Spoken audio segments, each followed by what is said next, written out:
ये देखिए गाइस, यहाँ हमारा देखिए कोई यो पहाड़ छ नि, यो पहाड़ यो हाम्रो रुरल हाम्रो बिहारी म्युनिसिपालिटीकै सबभन्दा ठुलो पहाड अथवा हाम्रो यो भनौँ न यो पर्वत जिल्ला डिस्ट्रिक्टकै सबभन्दा ठुलो पहाड हो।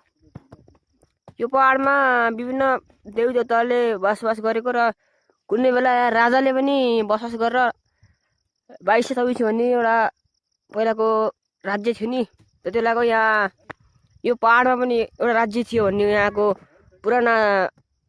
पुराना व्यक्तित्वहरू त विश्वास रहेको छ। र यहाँ देख्नु भएको छ यो सल्लाह जस्तो हो, यो द्याट्स देख्न सक्नुहुन्छ।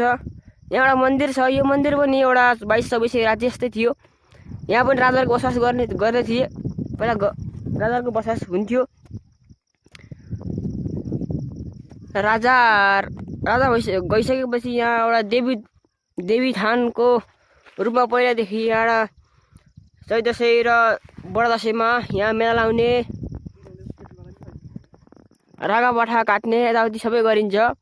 र यो स्थल हाम्रो यो पर्वत जिल्लाकै ऐतिहासिक र प्रसिद्ध स्थल मध्येमा एक रहेको छ भन्दै आजको यो मेरो सर्ट मिनी भ्लगमाबाट म बिदा हुन चाहन्छु। हस्त धन्यवाद।